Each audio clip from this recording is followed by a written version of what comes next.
Bueno, pues Juan Díaz de la Torre, muchas gracias por conceder esta entrevista para CNN en español. Gracias y felicidades de antemano por este Día del Maestro.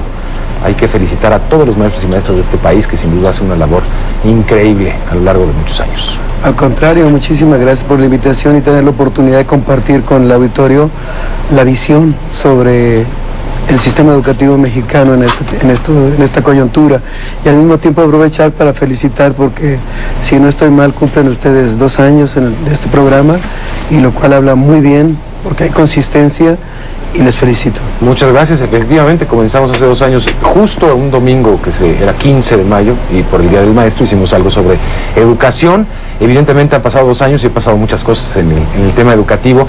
Hay una reforma recientemente aprobada, se habla de la gran reforma educativa. Yo diría, es una reforma constitucional que abre la puerta tal vez a una reforma educativa que estará en construcción. Pero justo en estos momentos se está discutiendo también, se debe discutir ya en el Congreso, pues la reglamentaria de estas reformas constitucionales. ¿Qué papel cumple el sindicato o debe cumplir el sindicato ante esta reforma constitucional en primer término?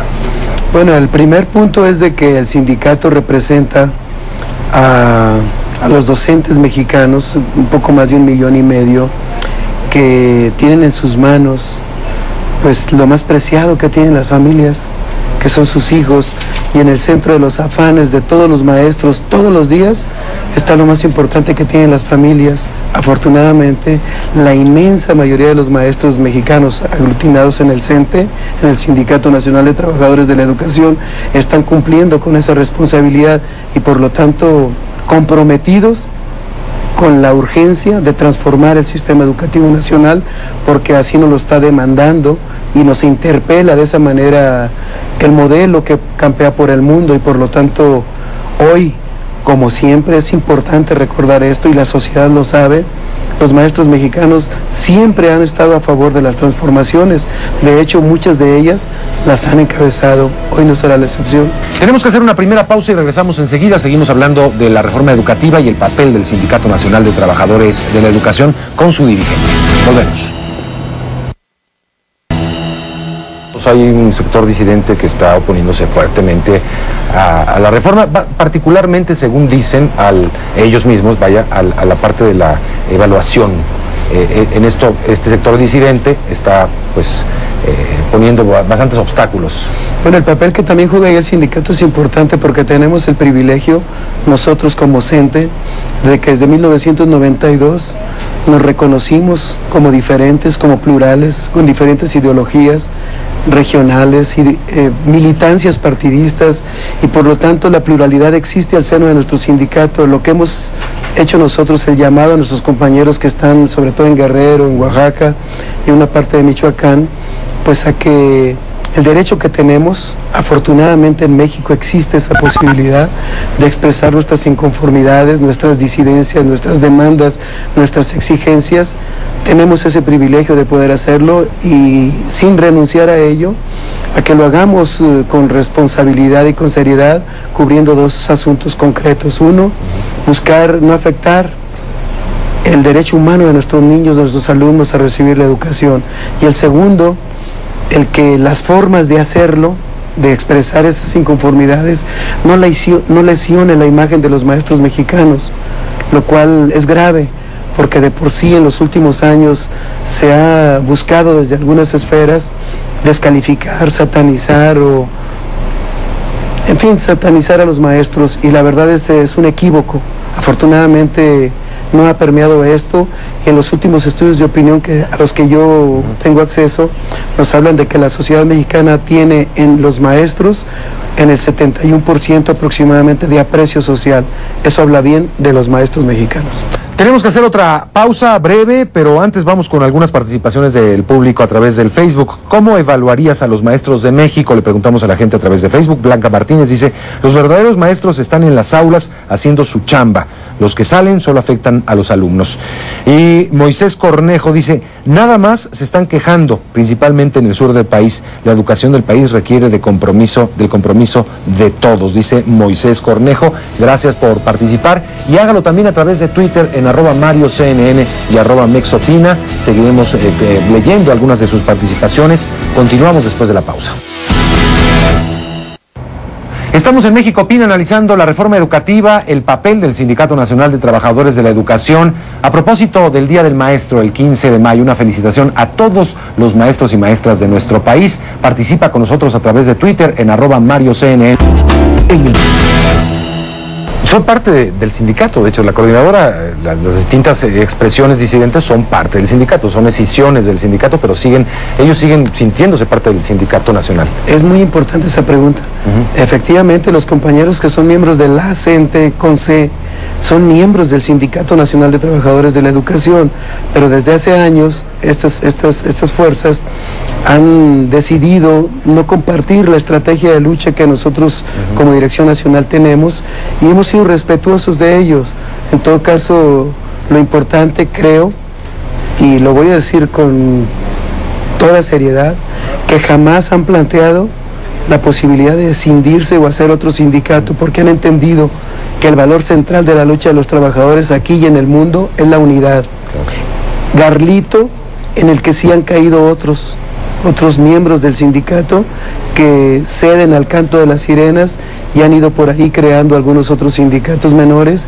Eso fractura o pone en riesgo la unidad de los trabajadores, y es más grave que expresar una inconformidad, por muy fuerte que ésta sea. Ahora, usted me dice, hay respeto a las opiniones y a las formas de expresión de ellos, pero sin embargo también reconoce usted que esas formas de expresión pues también no ayudan, no abonan a la imagen del magisterio. Hemos visto en las noticias en los últimos meses prácticamente a maestros o parte de la coordinadora manifestándose de manera violenta, y eso sin duda no representa a la mayoría de los maestros y profesores de este país, no los representa. No solo no ayuda a nosotros, a los que sí estamos trabajando. Yo estoy recorriendo el país en este momento, llevo ya 10 estados reuniéndome con los maestros. Los maestros están lastimados. Nos lastima que la sociedad se genere la percepción de que esos son los maestros de México.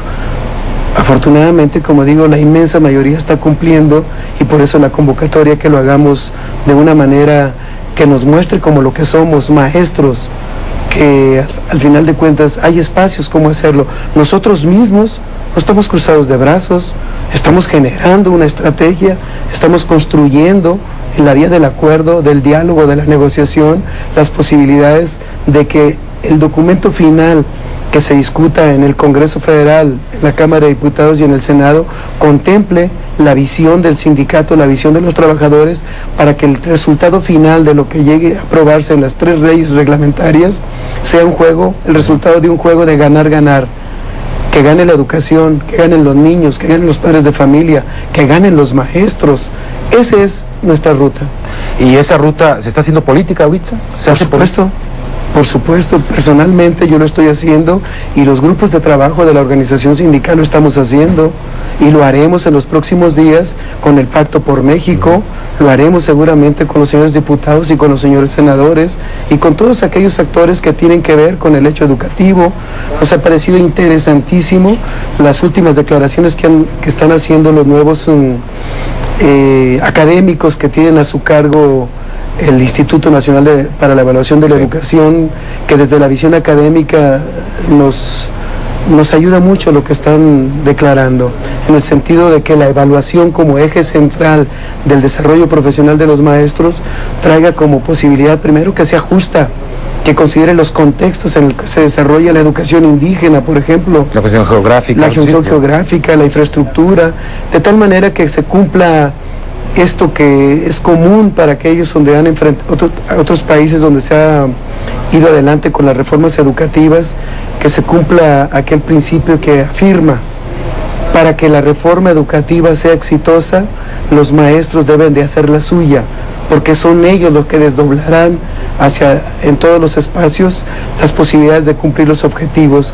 El maestro debe de sentirse estimulado, y que la evaluación, por eso nos encanta lo que ha dicho los académicos del INE, no es para satanizarlos, no es para descalificarlos, es para buscar encontrar cuáles son las áreas de oportunidad que arroja el diagnóstico, y desde ahí construir la ruta de la capacitación, de la formación continua, de la actualización y los instrumentos más adecuados para que ese desarrollo profesional se traduzca en un mejor desempeño de los maestros en el aula, y evidentemente en un mejor aprovechamiento de nuestros niños. Sería el círculo virtuoso que habría que conseguir.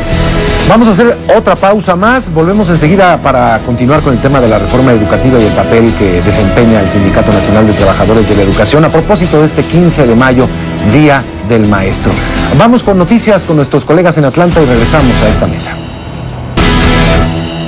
Hay un temor generalizado entre el magisterio y que comparten, digamos, textualmente, ellos así lo expresan, porque hay otros motivos que parecería que están detrás, pero al menos eso expresa la coordinadora.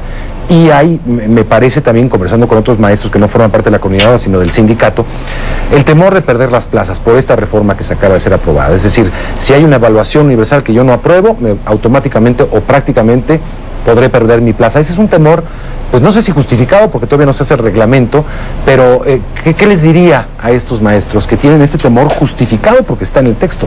Yo diría tres cosas ahí. Primera, desafortunadamente en los primeros momentos del debate sobre la reforma educativa y que quedó plasmada en un primer momento en el texto constitucional, que queda incorporado inclusive la permanencia como derivado de la reforma,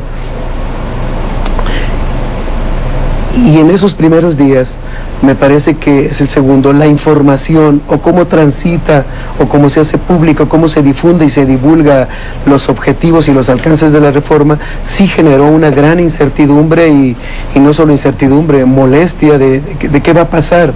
Creo que el reto, y que es lo que afortunadamente ha venido pasando, al paso de las semanas ha ido quedando un poco más claro ante la sociedad en general y por supuesto los maestros, la idea de que esta reforma no traiga como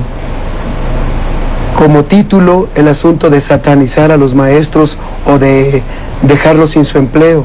Lo importante es que se vincule a que es la aspiración de que su desarrollo profesional sea ya para que cubra los propósitos de la reforma. Y el tercero, el que se hace necesario el que esto que afortunadamente se está discutiendo y debatiendo públicamente, una vez que se procese ya en la Cámara y las reglamentaciones que surgen de lo mismo, desplegar el gobierno, el sindicato, la sociedad, las instituciones en general, los medios de comunicación, una información real, clara, precisa, sobre qué es lo que le toca hacer a cada quien.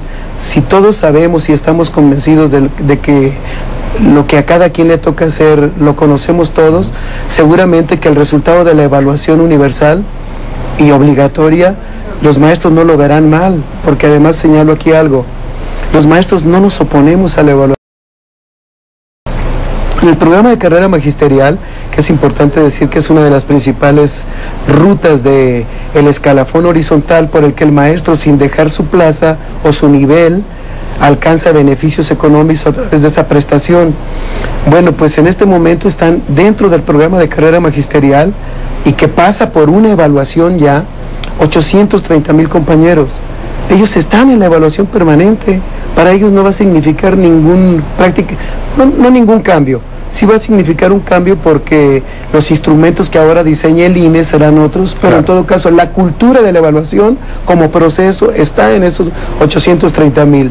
Los 400,000 aproximadamente que no estamos en carrera magisterial, pues tendremos que ir a asumir cuál es ahora la característica de este momento, ¿no? Pero si queda claro que es para mejorar el desarrollo y acompañar el desarrollo profesional de los maestros, y hay un buen proceso de información y de clarificación de sus contenidos, estoy seguro que los maestros estarán claros de que hay que acompañar la reforma y su espíritu. Tenemos que hacer una pausa nuevamente, pero antes vamos a dar lectura a un sondeo que realizamos a través de nuestro portal cnnmexico.com sobre distintos temas. Primero les preguntamos, ¿qué opinas de las protestas de maestros contra la reforma educativa? Un 56% dice que afectan a los alumnos. Un 30%, que también es importante, el 30% dice tiene derecho a manifestarse los maestros. Y un 11% deberían ser castigados. Eso es lo que opina la gente a través de nuestro portal. Y en otro sondeo, para ti, ¿la reforma educativa afecta a los derechos laborales de los profesores? Le preguntamos a la gente. El 61% dice sí está afectando la reforma educativa a los derechos. Un 36% dice que no afecta a los derechos de los profesores. Hacemos una pausa y regresamos con más de esta discusión sobre la reforma educativa a propósito del 15 de mayo, Día del Maestro. No se vayan. Durante mucho tiempo, años, incluso ya meses después, ya que venía la reforma más encarrilada, se trató de mostrar al sindicato como el gran obstáculo del desarrollo de la reforma educativa, de una revolución educativa. Aparentemente, pues ya no es un obstáculo, ya es parte de esta reforma. Sin embargo, también se exige por parte de la opinión pública mayor transparencia sindical. Eso ha sido una exigencia que se tiene con el sindicato de maestros, el más grande de América Latina, sin duda. ¿Qué se está haciendo? ¿Qué se va a hacer en este sentido? Es, la verdad, una extraordinaria oportunidad de escuchar esa pregunta, porque tuvimos nuestro Congreso Nacional en octubre del año pasado. Es un Congreso Nacional que es el máximo órgano de gobierno del sindicato, y se nos mandató a quienes fuimos electos ahí a 4 o 5 acciones. Son muchas más, pero las primordiales son estas que voy a citar. Es claro que cada vez permea más en el país, en nuestro país, la necesidad de la transparencia y la rendición de resultados. Generamos un acuerdo en ese Congreso Nacional que en este momento yo voy a detonarlo, voy a hacerlo público unos días después del 15 de mayo, día en que la República rinde homenaje a los maestros. La República, así dice el decreto con el que se... no el gobierno, no, es la República. Pareciera que es lo mismo, pero no lo mismo. Bueno, voy a citar 3. Primero, y es por las donde va a transitar el sindicato en los próximos años. Vamos a generar, ya está en el estatuto, algo que no existe, no tiene antecedente en el sindicalismo del mundo: el Observatorio Público del Sindicato, de transparencia. ¿Qué significa esto? Vamos a subir a nuestra página la información de los recursos de los maestros, los recursos del sindicato, su destino y su uso. Vamos a estar transparentando en la página y nuestros procesos, no solo las cantidades. Vamos a transparentar nuestros procesos de los programas, sobre cómo se utilizan, y además certificados por organismos externos al sindicato con prestigio internacional, que afirmen ante la sociedad mexicana que lo que ahí estamos diciendo es real. Con eso pretendemos no solo cumplir el mandato que nos dio nuestro Congreso Nacional, sino ganar autoridad con la sociedad y nosotros los dirigentes con los compañeros maestros. Aclaro también que sin ingenuidades, porque al final los recursos del sindicato son para el ejercicio de la acción política de la organización, pero de que lo vamos a hacer puntual, claro, preciso y con los alcances que debe de ser, será así en los próximos meses. Vamos a darle contenido formal a un comité de adquisiciones. Todo lo que adquiere el sindicato lo vamos a hacer conforme a procesos reglamentados. Los programas por los que se trasladen recursos al sindicato nacional o a las secciones irán etiquetados a objetivos, seguimiento y de ida y vuelta con rendición de resultados al Comité Nacional de Vigilancia que tenemos interno para poder subirlo. En pocas palabras, es un ejercicio que estoy seguro nos va a poner sin ninguna duda a la vanguardia del movimiento sindical en el mundo. Ese es en cuanto a los dineros. En cuanto a los dineros. También se ha hablado mucho del personal, de las plazas que se tienen, que hay un gran número de miembros del sindicato que no necesariamente están en las aulas, no son maestros, son personal más bien que hace política, de operativos. Es parte también de una serie de malas informaciones, en algunos casos por desconocimiento, en otros casos por ignorancia y en otros casos por mala fe. Cuando se habla muy a la ligera del tema de los comisionados sindicales. Primero, los comisionados sindicales, yo soy un comisionado sindical. Quienes somos electos en un congreso, de acuerdo a unos estatutos que están registrados ante el Tribunal de Conciliación, ¿a qué nos dedicamos esos compañeros?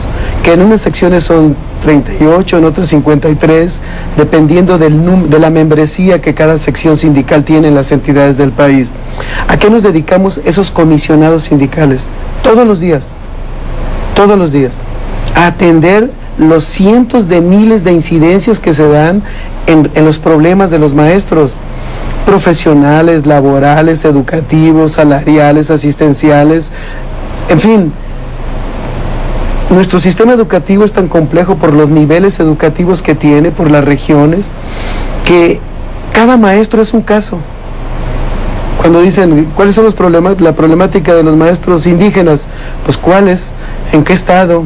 ¿En qué comunidad? De los supervisores, de los jefes de sector, del maestro de grupo, de los totziles o de los huicholes. Cada maestro es un caso. Entonces los comisionados sindicales del sindicato, que están en la dirigencia sindical, esa es nuestra tarea. No somos aviadores, como se pretende decir. Yo he expresado y lo reitero en este momento, lo vengo diciendo por el país.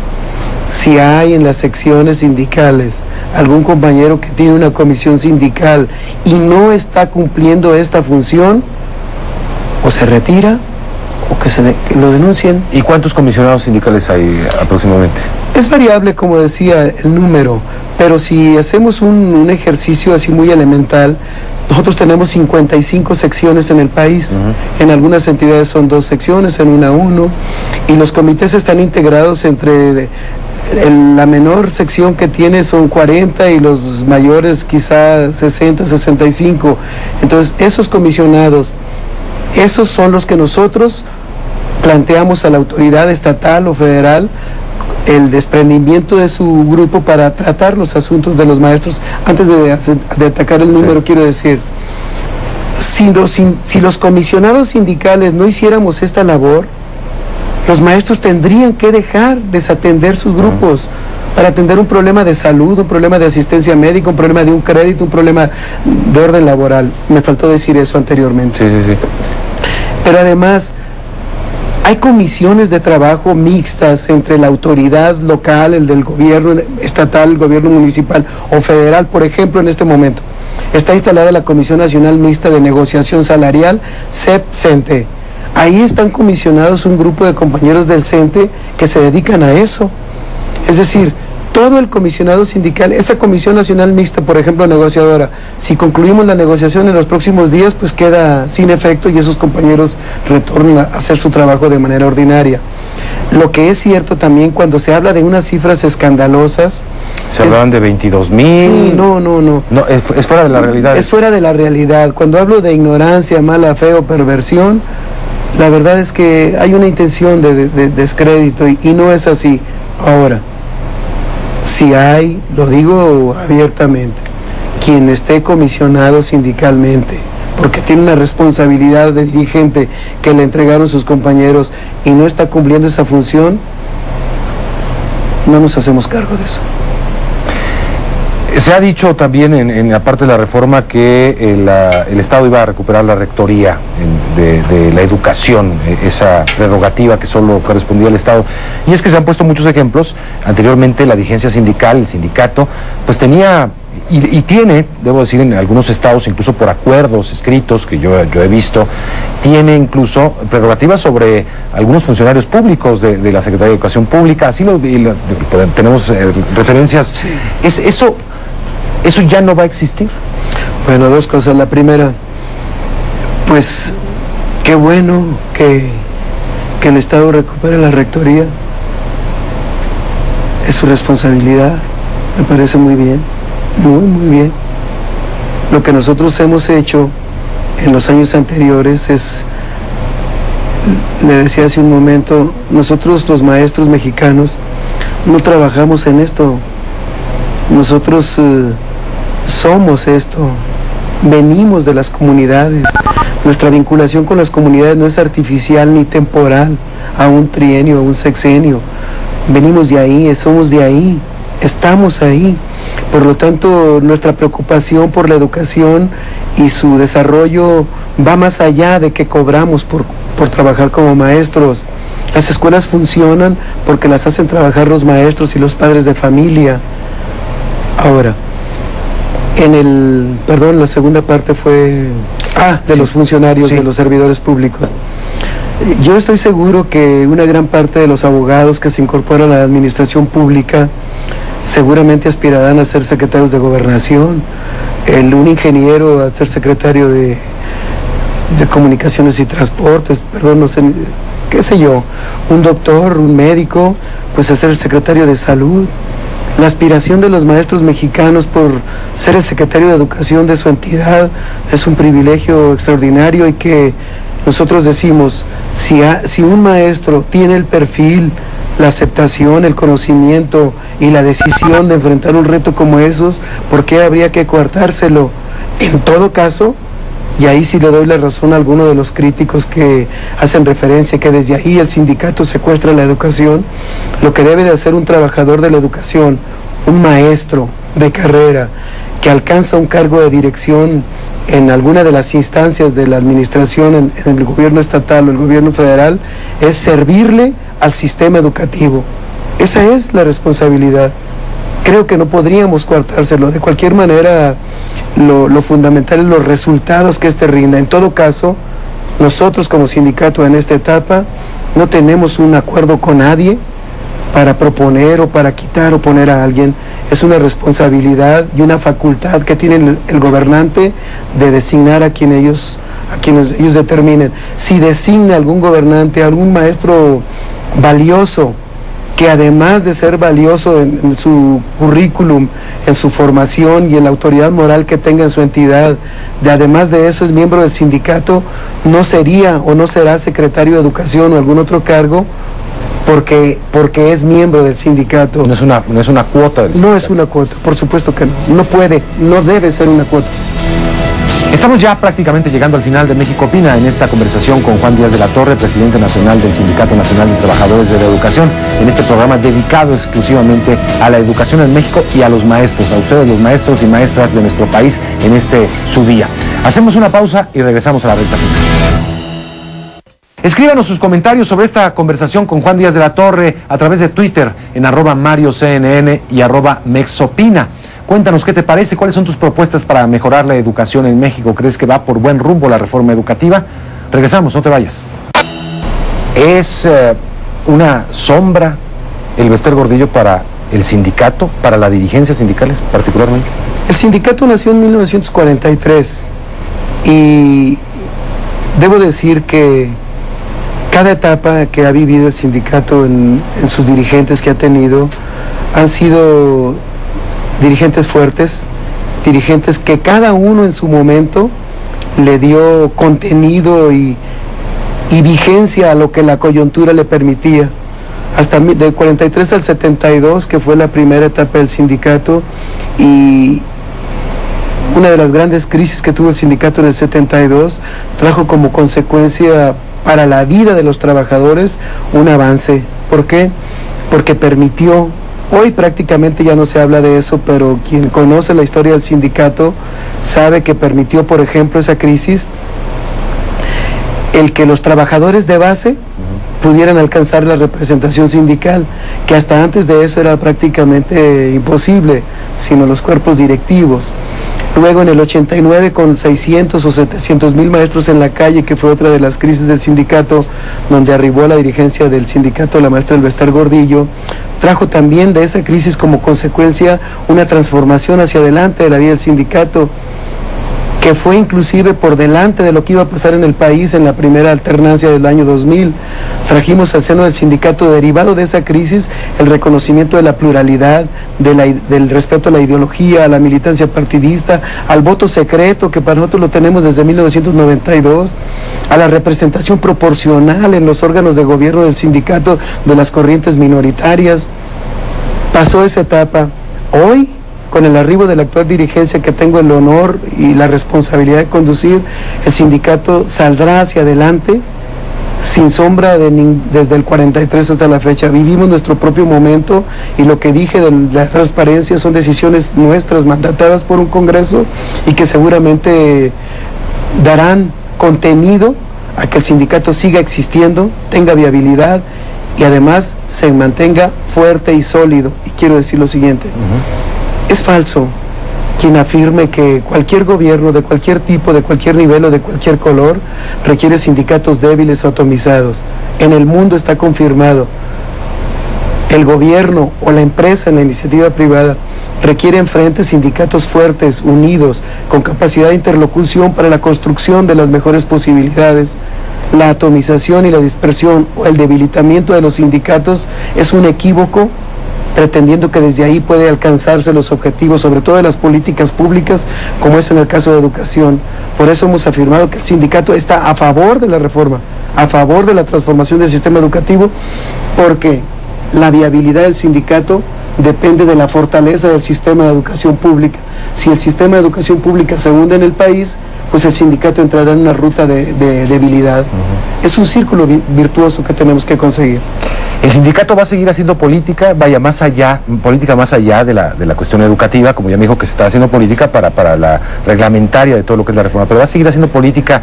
Hay una base muy fuerte que tiene, por ejemplo, el Partido Nueva Alianza del Magisterio. ¿Va a seguir haciendo política el sindicato? Como dije hace un momento, el sindicato se reconoce plural en su militancia desde el 92, y al seno del sindicato, en todas las secciones del país, hay militantes de Nueva Alianza, del PRI, del PAN, del PRD, del PT, del Movimiento Ciudadano, de todos absolutamente. En la dirigencia del Sindicato Nacional hay maestros priistas de Nueva Alianza, panistas, perredistas. Ahora, los maestros, cuando digo que venimos de las comunidades y que somos las comunidades, es imposible pensar que el magisterio mexicano, que para empezar tiene un nivel de escolaridad por encima, muy por encima del promedio de la sociedad mexicana, y por lo tanto de manera natural, sin incorporar inclusive su característica de ser sindicalista, hace política en sus comunidades. El maestro es por definición un grupo, un líder en muchos casos, y por lo tanto es imposible pensar que los maestros no van a participar en la discusión del poder político en México. Lo que nosotros buscamos es que esa participación, es muy delicado lo que voy a decir, que esa participación que se dé en los procesos de la disputa del poder público en México, se dé con una característica: que no violente la unidad del sindicato, que se expresen por las diferentes militancias partidistas, pero que la agenda de los partidos políticos no caiga sobre la vida del sindicato, que tiene su propia ruta. Cada uno de nosotros podrá tener una militancia partidista cualquiera, yo mismo la tengo, pero en todo caso mi función y mi responsabilidad como dirigente será exclusivamente en el tema educativo, sindical y lo que tiene que ver con los derechos de los maestros. De ahí en más, lo que nosotros buscaremos siempre es que los maestros participen organizadamente, pero jamás, porque es una ofensa para los maestros afirmar que a los maestros se les da línea por quién votar. Si los maestros es lo más ilustrado que tiene el país en términos del promedio, entonces es una ofensa decir que el sindicato maniata o les da una instrucción por quién votar. Los maestros son la conciencia de este país y votan con quien ellos gusten. ¿Usted tiene militancia en un partido militante del...? No milito. No militante. No milito, pero debo decir, y es importante, cuando nació el Partido Nueva Alianza, hasta antes de eso yo inclusive fui concejal nacional del Partido Revolucionario Institucional. Cuando desde el sindicato se consideró la posibilidad de primero hacer una agrupación política nacional y luego un partido, en 2005, yo fui secretario general del Comité Ejecutivo Nacional de Nueva Alianza, con una aclaración. Durante el lapso que estuve como secretario general del partido, pedí licencia a mis plazas, pedí licencia al cargo que tenía como dirigente sindical y no cobré absolutamente en las plazas que tenía. Dejé la representación partidaria en el tiempo que me tocó, en el 2006, y regresé a mi función sindical que me habían entregado mis compañeros maestros y a retomar mi salario como maestro. Pero de ahí entonces, y hoy con esta responsabilidad estoy obligado a ser respetuoso y tolerante con todas las expresiones de mis compañeros en el sindicato. En los últimos, para terminar, y gracias nuevamente por el tiempo, en los últimos procesos de relevo en el sindicato han sido un poco traumáticos. Carlos Longitud, después el Becerro Gordillo. ¿Cómo le gustaría a usted salir? ¿Cómo le gustaría a usted ser recordado dentro del sindicato? Esa pregunta es todavía mejor que las anteriores, de veras, porque La aspiración personal es que esas crisis que referí y que han sido lamentables en todo sentido, no se van a repetir. La aspiración que tengo es a concluir el mandato para el que fui electo y hacer un relevo institucional muy formal que nos permita a quienes hoy me acompañan en la dirigencia del sindicato formalizar la entrega institucional y retirarnos al lugar donde debemos estar, atentos en la trinchera del movimiento sindical de México, para que el día que los nuevos dirigentes nos llamen a pararnos en algún lugar, a ser testigos de lo que los nuevos están haciendo y ayudarles a sus estrategias, hacerlo. Pero si no es en un llamado específico para eso, retirarme jubilarme particularmente, ¿no? Que además tengo ya los suficientes años para jubilarme. Pero pretendo, por supuesto, entregar al sindicato unido, fuerte, sólido, sirviéndole a los maestros, sirviéndole a México y haciendo un relevo institucional con todo lo que eso significa. Claro. Muchas gracias por este tiempo. Muchas gracias. No, al contrario, muchísimas gracias a ustedes. Espero que les haya sido de utilidad esta conversación con Juan Díaz de la Torre, dirigente nacional del Sindicato Nacional de Trabajadores de la Educación. Una felicitación nuevamente a todos los maestros y maestras de nuestro país en este su día, el 15 de mayo, en unos días más. Y les recuerdo que el próximo domingo volveremos a tocar este tema, ahora con una mesa de especialistas, para hablar específicamente de qué es lo que falta para que la reforma educativa esté ya en marcha en nuestro país. Sin más, hasta el próximo domingo y que tengan una excelente noche.